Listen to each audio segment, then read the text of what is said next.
Mark Griffin still celebrating. It's because Busch Series regulars have taken charge of the season thus far. And the youth movement continued in Atlanta as 1994 Rookie of the Year Johnny Benson pushed his Chevrolet to the front for the final 7 laps, thus notching the win and the point lead for the 31-year-old Grand Rapids, Michigan driver. Speaking of point leaders, last year's champion David Green rebounded from early season misery to claim his first win of the year last week at his home track in Nashville, Tennessee. Coming back home, it's always tough, you know, because you want to do so well, and I was disappointed in qualifying, but this Monte Carlo was awesome today. It's tradition in Music City.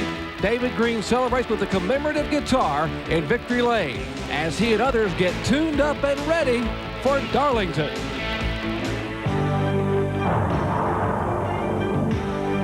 Today, live from the granddaddy of all stock car facilities, Darlington Raceway, we present flag-to-flag coverage of the NASCAR Busch Grand National Series Mark III Vans 200.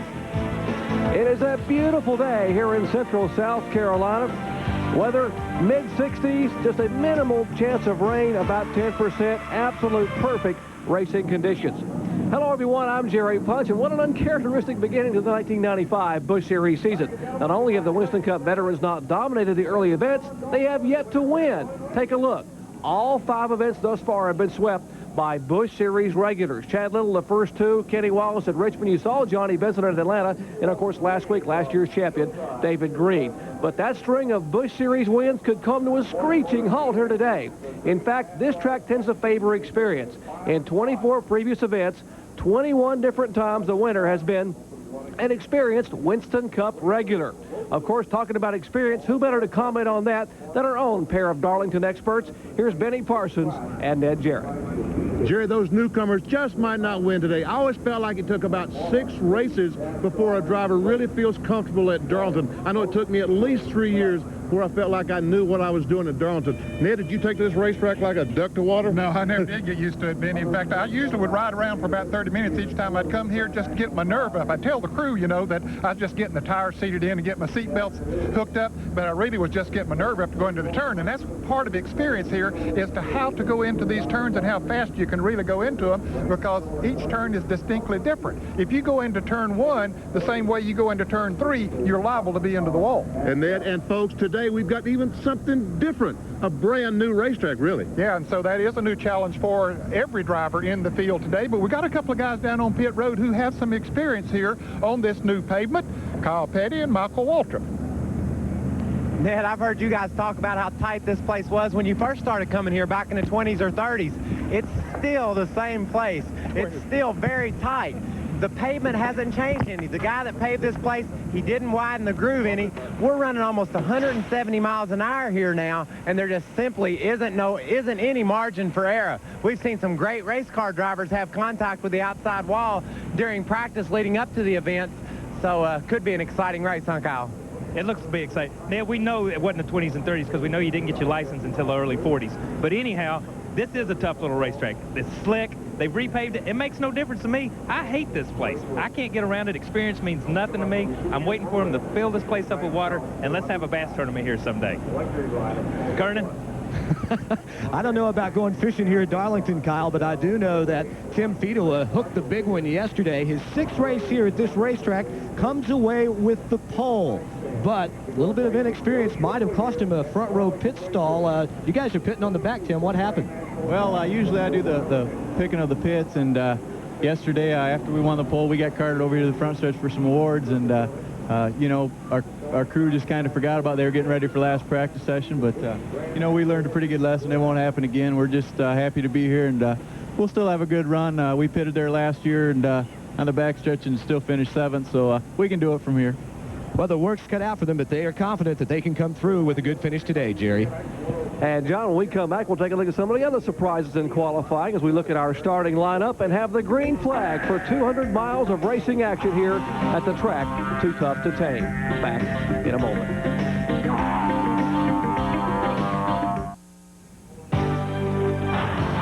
Our Speed World coverage of the Mark III Vans 200 is being brought to you by Nissan. It's time to expect more from a car. By Suzuki. The Suzuki Motorcycle and ATV dealer has the ride you've been waiting for and the financing to get it. And by Quaker State, 4x4 Motor Oil, the intelligent oil for hard-working engines. And from high above Darlington Raceway, the Family Channel blimp shot of this beautiful facility, 1.366-mile oval. Front stretch and back stretch equal 1,228 feet, and the banking a little bit different, 25 degrees in turns 1 and 2, and down to 23 in turns 3 and 4. Race analysis. 147 laps. Pole speed today, a new record for the Busch cars, 162.905. The race record is 137 miles an hour, just tick over. Pit window somewhere 65, 70 laps. Someone might even try to go halfway and make it on one stop. And the first, almost $270,000. And let's take a look at our Suzuki starting lineup. And what a day it was yesterday in qualifying for the 27-year-old pole sitter, Tim Feeder. Well, he will lead him down. But as you heard John Curtin say, guys, he doesn't get the pit in the best possible spot. No, I tell you what, it's just a kiss of death having to pit on the back straightaway. But he might be able to come back from them. And the fact that they won't have to make many pit stops, maybe only one pit stop here, so it might not hurt him as bad as it could. And our Suzuki starting lineup here, 42 cars will start it, and he's mentioned Tim Fedewa, and there's Chad Little, who's already won twice in 5 starts this year. They will lead him off in the front row. There's Steve Grissom in row 2 alongside Mark Martin. He has to be the favorite today. As you look at our starting lineup, you know, we might mention that some surprises, some of the Winston Cup veterans you talked about who have a lot of experience here didn't qualify as well as they would have liked. Morgan Shepherd will start in row 5. We saw Jeff Green, a great run for him in Dale Earnhardt's Busch Grand National car. Ed Berrier has replaced Joe Bessie in the 97 cars. Patty Moise, a good run back in row 60. Bobby Hiller running this series regular this year, back in the pack. Phil Parsons and Mike Wallace. There's a couple of drivers that we should see come up through the field. Rick Wilson back in Busch Grand National racing. Oh, Jeff Fuller, the modified driver. And there's the winner of Atlanta, Johnny Benson, all the way back in row 13. Limited practice allowed yesterday for some of the Busch competitors. You might wonder why some of these drivers who are better on the speedways didn't get a good qualifying run, because they didn't get a lot of time on the racetrack. Tracy Leslie, saw him just a moment ago. He told me last night he blew a power steering hose yesterday and destroyed a car. Hit the wall here. And then someone told me that yesterday there was like 15 cars wrecked yesterday, both Busch and Winston Cup cars, but probably about 10 Busch Grand National cars made contact with the wall yesterday. Well, there were a lot of spins, there was no doubt about it, and you might wonder, well, with the new pavement, the cars are sticking better, why would they have that problem? My opinion is that they're running so fast through the turns, and when they get up each of these turns, coming off turn 2 and 4, that wall comes up in a hurry, and you cut that steering wheel, and all of a sudden you're out of control. Talking about inexperience, 24 drivers in today's field have 6 or less Darlington starts, and Benny, that talks about what you mentioned in the open. Yeah, I really feel like it takes 3 or 4 years to get to the point that you know anything about this racetrack and can really get around here with any kind of ease. And look, here's 5 guys that have never been here before, Ned. Now, that's going to be an experience for them. They got something to look forward to. They've read all the stories about this place in the past and got that in their mind, and that helps.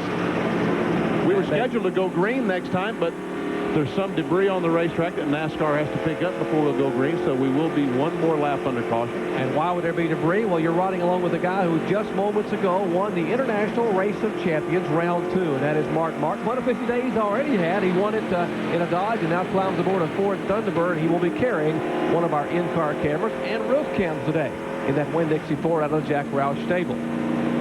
29 car, Steve Grissom alongside Mark. And our second in-car camera is with Jeremy Mayfield, Goodlettsville, Tennessee driver in the Bobby Jones UAW Ford. And Mayfield had a pretty good qualifying run. He will start back in 12th spot outside of row 6. Morgan Shepherd right in front of him. We'll see Nemechek driving up alongside in the 87 car in the rearview mirror. That's a great shot in the rearview mirror of Nemechek. In the UAW Ford, today's field, 42 cars. Take a look, the 17 Fords, 2 Pontiacs, 23 Chevrolets, and 2 provisional starters.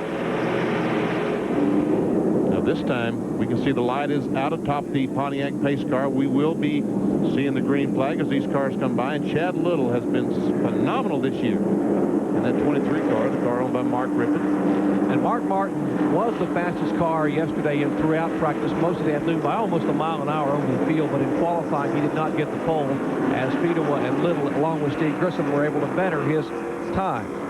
Once again, 147 laps, 200 miles, the purse almost $270,000. Stop number 6 on a 26 event, $7.5 million Busch Series Tour. Glad to have you with us. John Kernan, Kyle Petty, Michael Waltrip, Ned Jarrett, Benny Parsons, and yours truly, Jerry Punch, as this crowd comes to their feet, and we are set for green flag racing.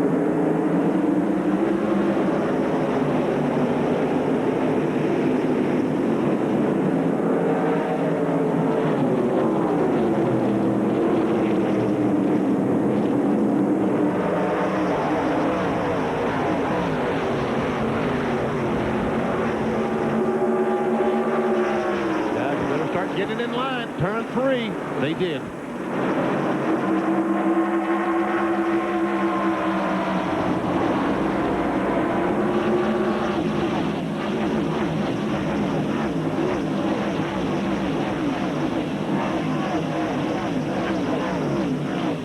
This marks the 4th consecutive Busch Series race at the pole sitter has not led the first lap. How competitive is this series? Chad Little leads the first time by as you ride along once again with Mark Martin, who is back in 4th spot.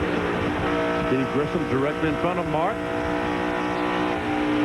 There's only been one race on this new pavement. The groove is very, very narrow for these guys.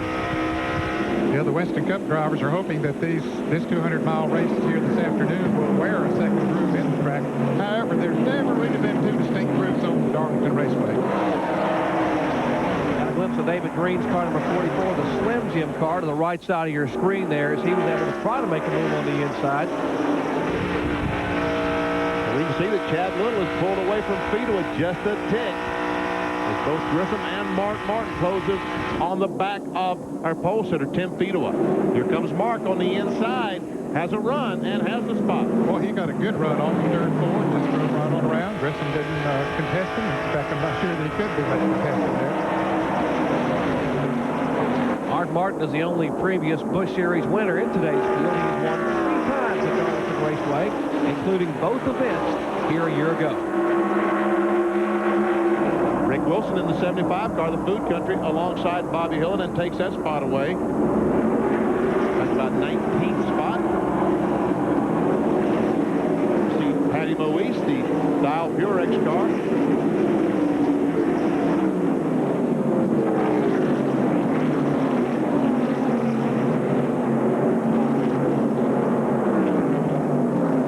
Rick Wilson driving the car number 75 for Charlie Henderson.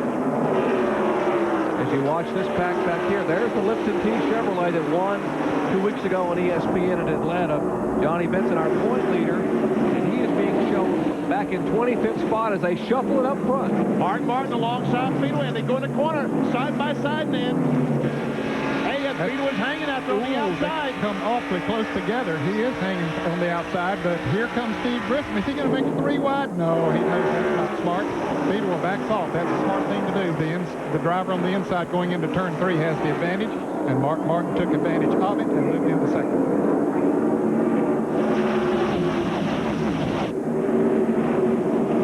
And we can see if Mark Martin can chase down our leader, Chad Little. Starting to say, looks like Little has put some distance on that pack, but now Martin begins to pull away, but he's got to make up between himself and the lead car of Chad Little. We're in the early laps here at Darlington in the Mark III Bands 200. Back with more in a moment.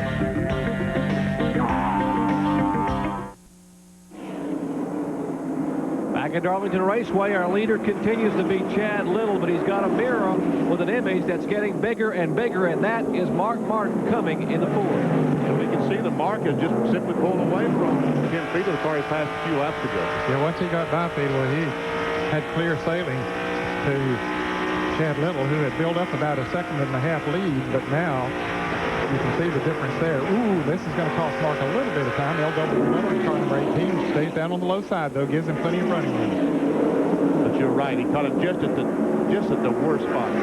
Now we see Jason Keller in the Budget Gourmet car. Folks, he went down in turn 1 and did everything but crash, and he saved the car. Great job. Watch this. Goes down the corner, he goes up, and sideways up the hill he goes, and didn't even get a Darlington stripe.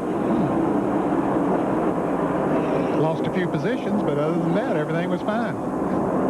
And there you see Jason Keller on the left side of your screen as we check in the pits with John Kernan. Jerry, I just checked in with Jason Keller's pit, and they were breathing a sigh of relief. They thought he might have collected the wall. The problem with the car is that it's loose coming out of the turns, and we're hearing that from several drivers, including Terry Labonte, who's reported into his crew that his car is also very, very loose. You got to wonder, guys, if the weather changed between yesterday and qualifying and today may have a lot to do with that. Could have something to do with, but I would say more to do with it is that they, as you mentioned, they didn't get very much practice. And after qualifying, they only had, 30 minutes of practice. They had a couple of spins during that period of time, so they really didn't have many laps of practice to set the race cars up for the race. Once the IROC race ran, and then they've had a number of incidents in that race today. International Racing Champion just completed, so there's some rubber on the racetrack from that. So a lot of these guys have to have their homework when they get a chance to make a pit stop. As we see Chad Little going around the racetrack, John Tanner has parked the Caterpillar car, went in the back pits. Now, Mark Martin had moved up on Chad Little, but now it looks like Chad is beginning to move away a little bit from Mark Martin. Mark had moved up there to about 0.6 of a second, but now he's around. There is the third place car, Fedua, and Grissom is fourth. Fifth place car is Elton Sawyer, followed by David Greener, winner last week in Nashville. Elton Sawyer ran so well at Nashville last week, involved in an accident. Not of his own making. He got caught up in a big scramble over there.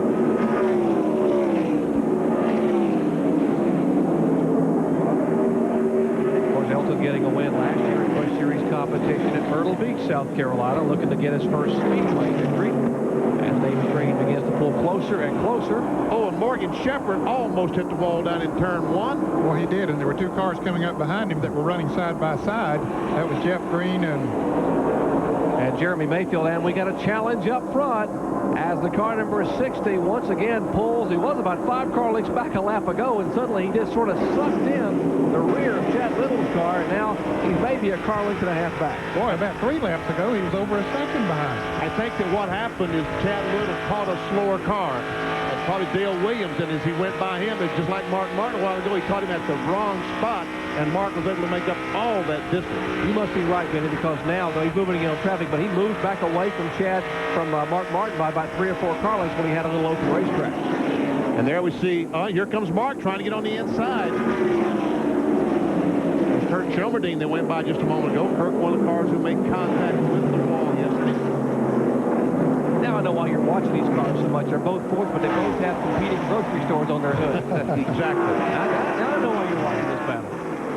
Up front, Chad Little is our leader, and Mark Martin runs in second spot as they go by Robbie Reiser's car number 17. We're not implying that Benny goes to the grocery store. Winn-Dixie, it's the beef people. Take a look, Ned, to your left here.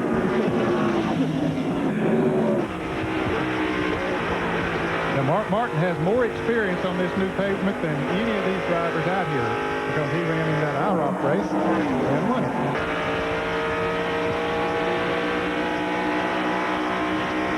That IROC race, a 60-lap event, is concluded, and we mentioned that Mark won that race, and now he's trying to win the battle for first inside of Chad Little. They are door-to-door and nearly touched. I thought he was going to make contact coming up that corner, didn't you, Ben? Yeah, I believe Chad Little backed off. I think he saw it coming, too, that maybe Mark might slide up into him a little bit and said, hey, this is not going to be good.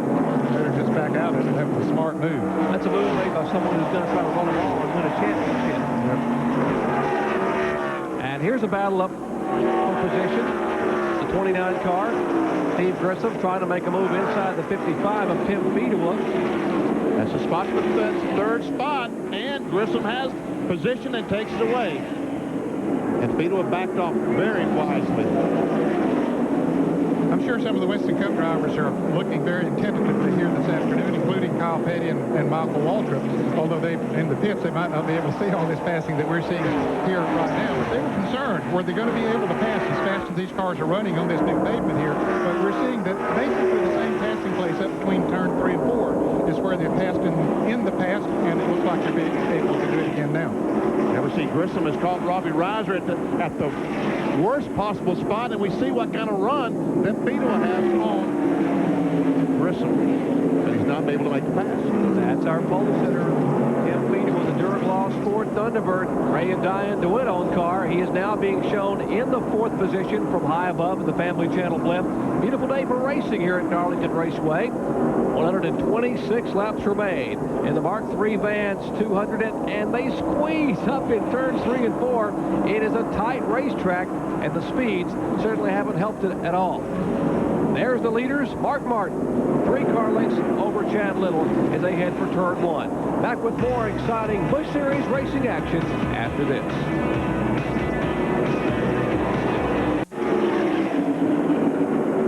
Darlington Raceway, our leader continues to be Mark Martin in the Winn-Dixie Ford Thunderbird. And if you think you've seen Mark lead a few laps here at Darlington, you're right, Ned. Well, Jerry, he just became the 3rd driver to lead 500 laps here at Darlington. Well, guess who the other 2 are? One's got to be Earnhardt. Bill Earnhardt, and who else? How about that?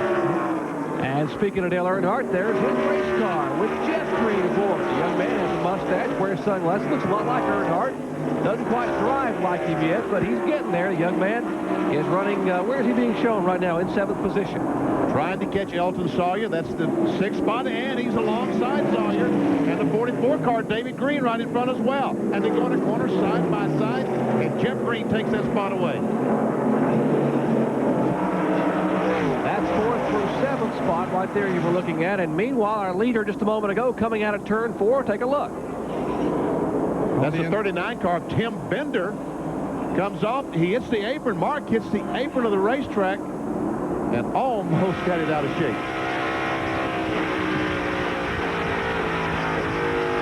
But he's got clear sailing there in front of him at the moment, at least. But he's lapping these cars in a hurry. There's still 31 cars being shown on the lead lap. And it's about 10 car lengths between Mark Martin, who you're riding with there, in the Winn-Dixie roof cam of his Ford Thunderbird, back to Chad Little and his Harris Teeter Ford. And here is the Atlanta winner, Johnny Benson, last year's Rookie of the Year, making a move inside of Mike McLaughlin. And behind him is the Luxair efforts of Phil Parsons, and he will go by McLaughlin. That's 17th, 18th, and 19th position that they're fighting for there. But Johnny Benson started back in 25th position, so he's moved up about 7 positions so far.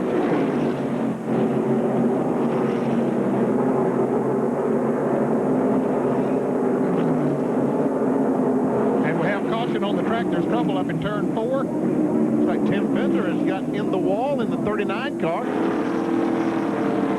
Yes. And there's the Tim Bender machine.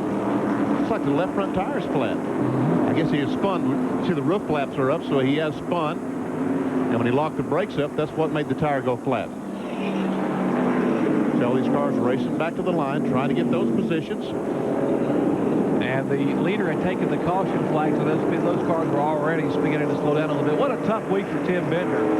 His crew chief and older brother Bob Bender had a heart attack on this past Tuesday. He was in a hospital in Sarasota, Florida. And on the same day, Tim's wife, Kathy, burst an appendix. Had to have emergency surgery. So she's in a hospital in Buffalo, New York. So, and now he's hit the wall. So I think I just forget this week and start over next week. Mark Martin had his hand out the window, getting a little air. He's cooling off just a little bit. Let's watch an Ed and see what happened to Tim Bender.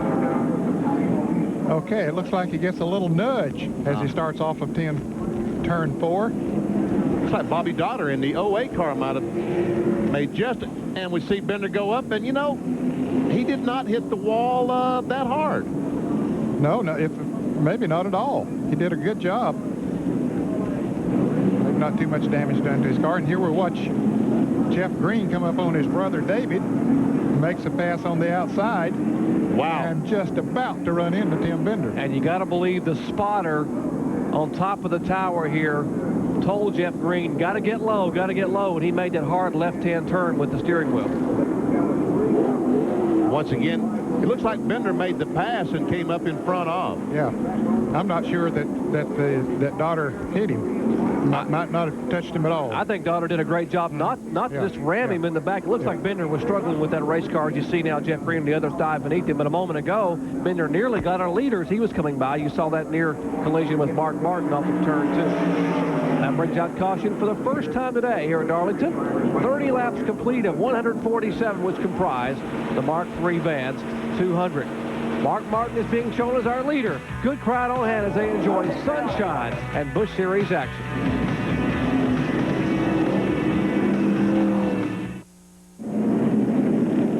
High atop Darlington Raceway, that shot courtesy of the Family Channel blimp, piloted today by Steve Kalinsky. See that building down in turn 1 we're focusing in on from the blimp? Well, that's where the spotters stand, on top of that building. Yeah, they're up very high, too. Of course, they're trying to look out for any trouble for their drivers and try to give them a direction when we have a spin like we had just a moment ago, so they can try to tell them which direction to go. There we see the 39 car of Tim Bender go in the corner. He goes up, and I don't know if he got a bump from Daughter or not, but anyway, nevertheless, he did go around. Now the spotters are telling Jeff Green and all those cars, David Green behind him, spin in front of you, go low, go low. And we see all the guys going down on the bottom. And here's that pack as they were approaching the accident. They were in turn 3. You see him get on the brakes, and Jeff tries to avoid his brother. Now realizes, oops, I've made a mistake. I got to get low. He dives down beneath Bender, courtesy of that warning from the spotter, as Benny mentioned. And there are the spotters on top of the press box that in turn 1. And there's the view we're going to give you from the Family Channel blimp. And that's basically what the spotters are seeing. They can see all the way around this Darlington Raceway. And you'll be able to hear from them tomorrow as we simulcast our regular Trans-South event on ESPN1, but on ESPN2 you'll hear the spotters and watch it from the in-car cameras. Well, if you got a picture in a picture, you don't want to miss that one. Or bring another TV into the room and watch both at the same time. Back to green flag racing today here in Darlington, South Carolina, and Mark Martin pulls away by a car length and a half out of turn 2. And Jerry, we didn't see many pit stops. The leaders all stayed out there and did just very, very few pit stops. The cars getting loose and they might need to tighten them up, but they chose to stay out there for the track position. Now we see Stevie Reeves going by, and here come our leaders. Little smoke out of one car being reported as possibly the car number 50. That is the UAW Ford car. We have a roof cam, Jeremy Mayfield. It's Hermie Sadler slow on the restart down in turns 1 and 2, and he's headed toward pit road in the DeWalt car. It acted like the thing just would not get up to speed, like an ignition problem, transmission jammed in gear. I don't know. Maybe. Could have a flat tire. Yeah, could have a flat tire. Didn't want to get up too much speed. Boy, Herman, sort of like David Green, David won at Nashville last weekend. Herman's off to sort of a bad start this year in the DeWalt car. Just can't get a break. His best finish a 5th at Atlanta, but otherwise he has not had a top 10 finish in the other 4 events. Let's check in the Sadler pits with John Kernan. Well, as they changed 4 tires, Hermie apparently felt the vibration. He thought he might have equalized the tire or had a tire go down. They'll change all 4 tires, and Sadler pulls the way out onto the racetrack. I'll never see Mark Martin and Chad Little. These 2 cars look to be the class of the field as they drive away from the 3rd place car, who currently is Steve Grissom. Now, Grissom is probably a good, maybe, what, 1.5 seconds dead to 2 seconds back. He's just coming out of turn 2 as you're riding along with the leader who's going down the backstretch and entering turn 3. So the spot of distance they're putting on Grissom, who has also put about 15 car lengths on the 4th place car of Tim Fedewa. I thought just before the caution came out that Grissom might be gaining a little bit on the front runners, but it didn't take them long to pull away from him on this restart. And these cars did not pit. Several cars did make pit stops. Cars who were off 15th place all back on the field, but our leaders did not pit. The battle is brewing now for 4th position, but as you watch Steve Grissom's car, he is in 3rd spot, currently trying to close in on the 2nd place car of Chadley. Let's check in once again on the Hermie Sadler situation. John? Well, Jerry, Hermie Sadler should be on pit road very shortly. They're going to go behind the wall, try to fix the car. What the problem is that they've determined is he has broken the rear end of the car. So bad luck day again for Hermie Sadler. There's There's a race for 4th place between Tim Fiedel with 55 and David Green, 44. There you can see left of your screen, that's the battle for 4th and 5th. Now just behind him, that is Jeff Green. He is in 6th position driving the Goodwrench Chevrolet. So 4th, 5th, and 6th on your screen. Now, I'm sure the fans are wondering, well, how is Jeff Green behind David Green when we saw when that wreck took place up there that he pulled up on the outside of?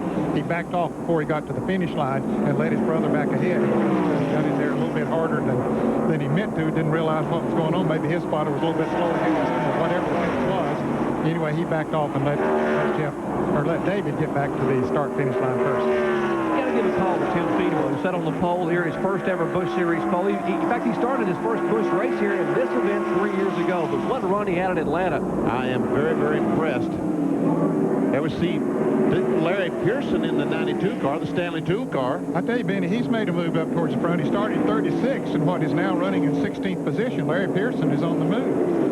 Had a bad qualifying run, but that Stanley Tools Chevrolet is coming on now. What a surprise. The Pearson running well at Darlington, huh? Ryan Pemberton, the crew chief on this 92 car, his brother, Robin, the crew chief on Rusty Wallace's Worcester car.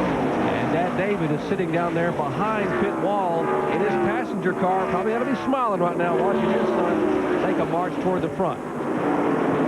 Well, David is here this weekend, so maybe he, after the qualifying run, maybe he got Larry to sit down and talk to him a little bit and say, now, here's the way you really get around this track. Doesn't matter whether it's got new pavement or not. Hermie Sadler takes his car back down pit road and did it back onto the racetrack. As John Kernan reported, he went behind the wall for a few laps. Hermie is now about he's going to be 6 laps down, it looks like, when he gets back out up to speed. There we see the teddy bear car of Kevin LePage racing with Larry Pearson. 16th and 17th. And they have black flagged Jeremy Mayfield in the Bobby Jones car. We mentioned they had shown some smoke beneath that Ford Thunderbird, and they bring the UAW Ford car down pit road for consultation. The crew now taking a look at it, Bobby Jones and company. This car was supposed to be driven this year by Paige Jones, Parnelli's son, who was injured in the race up at Eldora, I guess it was last year. And here's the Goodwrench Chevrolet. What another surprise. See this car running well at Darlington, and it's not Dale Earnhardt. It is Jeff Green. This young man has got this car on the move. He's passed his brother David Green, last year's series champion, for 5th position, and begins to make a move toward 4th. It's one of the best races on the racetrack right now. Those 3 cars. There's Tim Fiedel, the pole sitter, running in 4th position. Jeff Green wants to take that position away, and David Green's going to sit back there and watch him for a little. Caution flag, caution flag. Oh, it looks like there may be debris on the racetrack. Well, right at the start-finish line, there's like a brake pad or something down there. And our camera guys, what a shot, guys. Great pickup there. There's debris just prior to the start-finish line and some afterwards on the racetrack, and the NASCAR officials, having spotted all the way around, said, not going to take a chance. Speeds are too quick, too much on the line here with drivers and cars. We're going to put out the yellow flag for the 2nd time today. That kind of thing can cut a tire in a hurry, and if you hit it. Now then, what do you think? They had 45 laps. Are we going to see pit stops? Well, I don't think they can go the rest of the way. No, that's true. And so if they had only planned to make 1 pit stop, I don't know. You know, halfway is 74 laps, and yesterday, surprisingly to me, some of the guys like Mark Martin's team were saying they weren't getting very good gas mileage, even with the 9.5 to 1 compression V8. Well, for some reason, the Jack Roush engines just do not get the fuel mileage that some other cars do, and that's one way he makes horsepower, I guess, is by pouring fuel to it. Let's see. The pace car is out. They will open pit road this time. I believe that some of them will come. I believe the leader will come as he peels off, as we say that on cue. Thank you, Mark, for listening to me. But I believe they will come down and not take a chance. That's one of the variables. They weren't sure exactly how far they could go on fuel, so they won't risk it. They will come down, and Kyle Petty is standing by in the Mark Martin pit. Kyle? But at 33 laps, they weren't going to pit. At 44 laps, they decided to go pit. Mark radioed in and told him that he wanted 4 tires, a drink of water, and clean the grill. That other than that, the car was perfect. They've gone around, they've changed the right side tire. They use a lot of the Winston Cup guys on this team. So these guys are going to get in and get out quick. John Kernan? Those guys have been among the fastest, even when they've competed here on pit road with the Winston Cup guys. It'll be a 4-tire change, no adjustments just yet. They're already working on the left side, and They will be out very, very shortly, guys. I tell you, Steve Grissom has made an awfully good pit stop. He might beat them all the way. And the car number 3, Jeff Green, made a good pit stop as well. And Chad Little also beat the 60 car out. Michael Waltrip's on the back straightaway. Michael. Tim Fito has brought his car to a stop. The crew's going to change all 4 tires. It'll be interesting to see just how much he gets penalized by the mistake of not picking his pit. He should be over on the front side with those other guys, and Jeff Green will take the lead as he goes by Grissom, Chad Little, Mark Martin, and others, and they're still changing tires on Fito's car. He'll be the second car off of the back straightaway and fall in line at about 5th or 6th. So costly move. Not as bad as it might have been, but still costly nevertheless. Pitting on the backstretch cost Fito a spot or 2. Second caution flag of the day. Back with more from Darlington after this. Stay with us.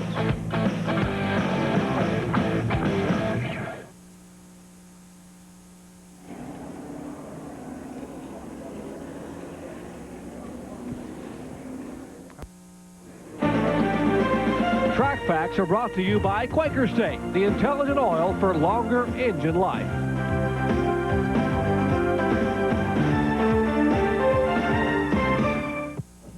At every racetrack, there's a lot of people behind the scenes you never meet. Today, I'm going to introduce you to a very special person, ticket manager Doris Mims. And Doris, how old were you when you started working here? I was too young to open a can of beer. I could sell it, but I wasn't allowed to open it. You could sell a can of beer, but you couldn't open it. And you've been working here full-time since when? 1967. And they tell me you have never seen a full race here? I've never seen a full race. I mean, why didn't you go up and watch a race? We were always busy doing the race. There's always something going on. You have to take care of your fans. But you did walk up and watch a few laps. I'd watch a few laps. I saw you go around a few times. Ever see me wreck? Nope. Now, here's a very dedicated employee. Works all during the race. Never gets up to go watch the most exciting part, the 500 to 400 miles here at Darlington. And that's a prime example why fans love coming to Darlington. She's a real treat. And you know, her office is only, what, 100 yards from the start-finish line? Right behind us. Yeah, and yet you don't get to see it. What a sweetheart. What a part of the heritage here of this racetrack. And this shot, this beautiful shot from high above this historic raceway, coming to you from the Family Channel blimp, part of its 1995 nationwide tour. There's the Family Channel blimp being piloted today by Steve Kulinski. What a gorgeous day for racing here, and you're getting some wonderful shots of competition courtesy of the fine folks at Family Channel. Let's go to John Kernan. Jerry, here at Darlington in the years past, we've always talked about how abrasive the track has been to tires. It just flat wear the tread right off of them in about 40 laps. Well, 45 laps on these with this new pavement. The wear indicators, these tires aren't even halfway worn out just yet. So you're looking at these tires could actually run longer than the cars on the track could go on fuel. And you see, we got Tim Bender caught in the middle of the sandwich there, and I don't think they're going to fit him the green. Yeah, they did. They gave him the green. Well, this could be exciting. Now Bender tries to get back out of the way as Mark Martin pulls away. That's Steve Grissom, I should say, pulls away. Yeah, he got out the pits first. And that second car in line there is Ricky Craven in the DuPont Chevrolet. He lost a lap in the pits this time, so he was the big loser on all of this. And here's Mark Martin heading back towards the front. He was in 4th on the restart. And he made contact with Bender up in 1 and 2 and almost spun out. Both cars almost went around. As there goes Labonte by Terry Labonte. Joe Nemechek. Terry Labonte made a good pit stop. He was running about 10th, and now he's in 5th place. And here's what happened to Mark Martin just a minute ago. He talked about Benny, said he had some contact. There was he's on the apron of the racetrack and make some contact with Bender. Just touched him, but almost enough. They've been together before here today. That's their second meeting. He hit about lap 20. Now this is lap 51, as you see Dennis Setzer going by Tim Bender. And here's Chad Little now moving in, trying to take a position away from Jeff Green in the Goodrich Chevrolet. Well, Chad's running 3rd, and Jeff Green is running 2nd. Jeff Green and Steve Grissom both had great pit stops. Mark Martin now. And Chad Little knows as he tries his best to get by Jeff Green, he needs to get by and get as much distance between him and Mark Martin as he can. He's got a great run. He's going to try to get inside, and he does it. Good move by Chad Little. Oh, that was a great move. And we'll see if Green can get him back, but Little showing a lot of muscle in that Mike Egge motor. And seconds ago, the car number 39 almost created another problem. You watch his car squeeze by. Oh, and we see him jerk the bumper off the 08 car, Bobby Dotter, as Dirk Stevens in the 64 car made contact with it. We can see the damage as the front bumper is jerked off. Well, after a great run at Atlanta, what a tough week for Tim Bender. He's still trying to get some laps in, but he's getting past right now. Another car moving by. That's the 56 machine of Dale Williams out of Sacramento. We told you Jeremy Mayfield had some trouble. He is now behind pit wall with Michael Walker. Today, what happened? Well, you know, the UAW4 is running pretty good. Started the race a little bit tight, and evidently we had a transmission seal or something go wrong, and made a short day for us. Jeremy and I met a little early at Atlanta before the race was over. We got to stop doing this. Yeah, I'm telling you, Mike made a comment earlier and said he bets I won't stop in front of him no more. I don't think I will after last week. Last week in the Winter Cup race, or 2 weeks ago in Atlanta, man, those guys. Jeremy spun out, and Michael comes along and hits him. Wham! And we see that Mark Martin has caught Jeff Green. Jeff Green in the black car with white number 3. Some guy told me the other day, that's not a black number 3. I said, well, really, you're right. It's a white number 3. Yeah, the number itself, Eric. Now, talking about losers on the pit stop, Tim Fiedler sitting on the backstretch. He was in 4th place when he came out in 9th place. So he lost 5 spots, and you see that graphic there about effects of the back pits here at Darlington. You might wonder, those of you who saw the triple split saw that Mark Martin's pit stop, his 4-tire change took almost 30 seconds. That's why he lost some spots in the pits. They go around the LW Noah car. You're watching 3rd and 4th position on the in-car camera, I should say roof camera, from the Winn-Dixie Ford of Mark Martin. He follows Jeff Green. Now we see Hermie Sadler going down in the corner, slow. Both these guys able to get around Hermie with no problem. There we see Fiedler, Mike Wallace, and Bill Parsons. Mike Wallace apparently just has gone around Tim Fiedler. He's right behind him. Oh, right behind, yeah, okay. Uh-oh, Fiedler gets hung on the inside. Mike's got to run on the outside. Is he going to try to make this on the outside? I don't think so. That is 9th, 10th, and 11th. The cars you're looking at there, the 55 Duragloss car of Tim Fiedler. Mike Wallace behind him in the car number 90, the Ferrari car. We'll see Hermie Sadler. And here goes Mark Martin by Jeff Green. Or he's trying to, missed. Side by side, and it's stuck. Attaboy.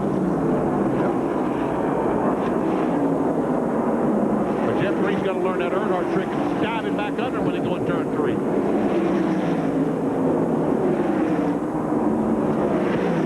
Now, Martin set his sights on the front 2 cars. Right now, he's 3rd. He's 3rd. Jeff Green is 4th.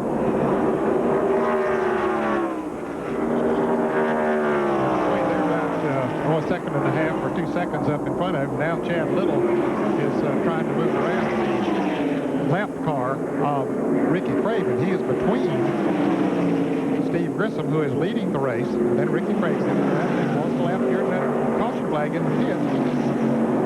And trying his best to get it back. He just can't get up to get to Steve Grissom. But meanwhile, Chad Little, I think, is a little faster, but can't get by Ricky Craven. And Craven knows that if Chad Little gets by him, that there's no chance he's going to get his lap back, and that's about to happen. Man. To the inside, can't quite make it work. Now they're going to hug that bumper down the front stretch. That's 1st and 2nd with the lap car of Craven in between. The 2 car, Ricky Craven now right behind. Chad Little gets a run at him. Can't make it work. 61 laps in the books here at Darlington Raceway. In the Mark III Vans 200, Chad Little rides in 2nd position. Our leader is Steve Grissom as his crew watches patiently from the pits. Back with more from Darlington in just a moment.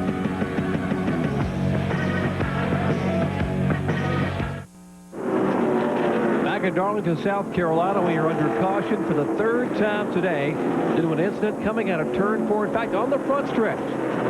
That's what's left of a Ford Thunderbird driven by Elton Sawyer. The driver, fortunately, has climbed out, and he was not a happy camper when he climbed out of that red carpet leasing car. Here moments ago is Sawyer getting out of the race car. He hops out. He looks around to see who's going down the racetrack like he's trying to find someone. He goes over. Once again, he's looking, and he motions to someone. Kyle Petty is with Elton Sawyer. Kyle? Sorry about that. Elton, you were running pretty good. You've had a pretty decent year. You've run up front. You've run strong. This team has come together. You won a couple races last year, but what happened out there just then? Well, we got a great race team here, Kyle. You know, the guys really worked hard. They gave me a great automobile today. Everything was good. We had a great pit stop, and I'm trying not to be angry. But, you know, it's unfortunate, you know. It's still the same Darlington. It's a brand new surface. It's awful fast, but it's the same Darlington. Hell, we hadn't run that many laps. We got 147 laps to go. We need to be patient, and we had a few guys who wasn't doing that. That's Elton Sawyer. Like you said before, experience, you got to get it, and you don't get it in the garage area, and you don't get it at Darlington unless you're patient, guys. And you see they're picking up what's left of that red carpet leasing car. The Brad Akins, Bob Sutton-owned machine. Danny Marshburn and company have a lot of work to do. Let's see if we can see what happens here. He gets a little help from behind. Coming off the corner. And there we see him. And he is getting bumped from... I don't know. I don't know who that was. Hard to tell. He was racing along the positions that he was in with Johnny Benson. We saw Johnny go on by, so he was in front of him. And Rick Wilson also was right in that same group. Well, Johnny Benson was just in on pit road. Nothing to do with what happened out on the racetrack, but it goes back to what happened on the last caution and the pit stop. They came in, changed left side tires because an air gun broke, and they were only able to change 3 tires on the car. So now they've changed the left side tires under caution, which means they've only got right sides left and under caution to change again. Now let's go to the backstretch and Michael Waltrip. I just talked to Chris Carrier, Rick Wilson's crew chief, and he said Rick, unfortunately, barely got in the back of Elton, and, you know, like Elton said, the speeds are running. It just takes a little tap. Rick said he was all over the brakes, just couldn't get quite checked up, and gave Elton a little nudge, and away he went. Well, I guess the mystery has been solved. Just a little bit of bump from the 75 car. Rick Wilson set the 30 car in the wall. Hard, Jerry. And we continue under caution for the 3rd time today. Back with more from Darlington.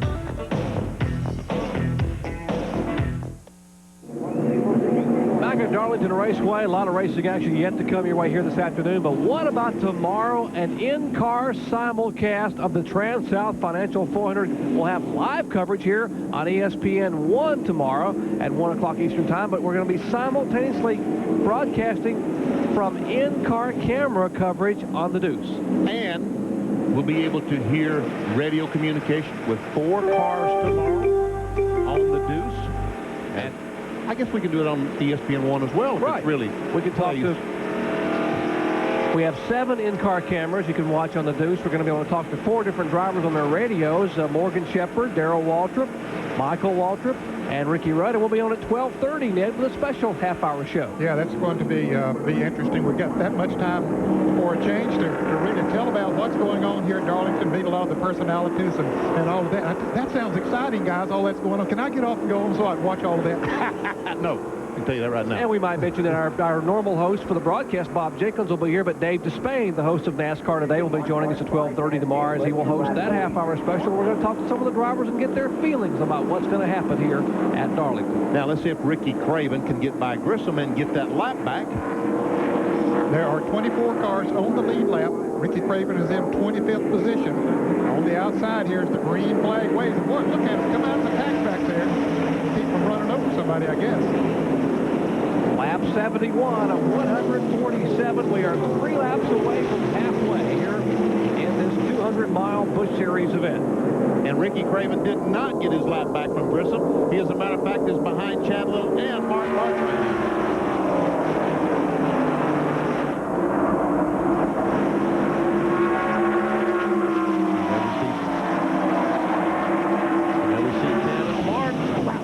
Closer than 3 abreast. Hey, that won't work. Mark is trying.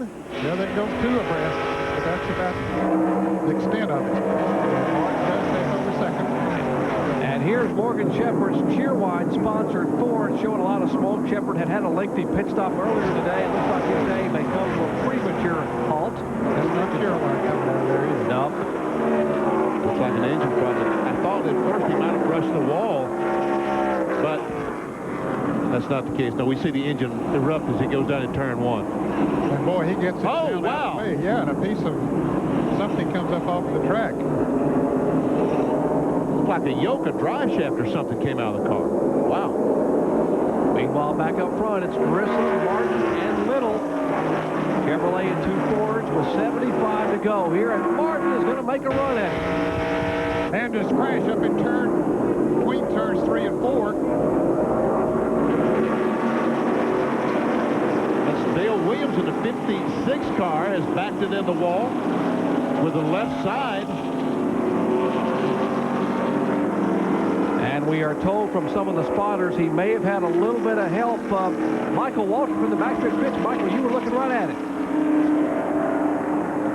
My buddy Jeff Green there go down into turn 3. He was trying to work around that lap car, and he dove down low to go under him going in, and the lap car didn't see him, and they both went for the same piece of ground, and he turned the 56 around and got into the wall himself. The Goodwrench Chevrolet's going by right now. It doesn't look to be life-threatening, but it certainly takes away a great run that Jeff was having.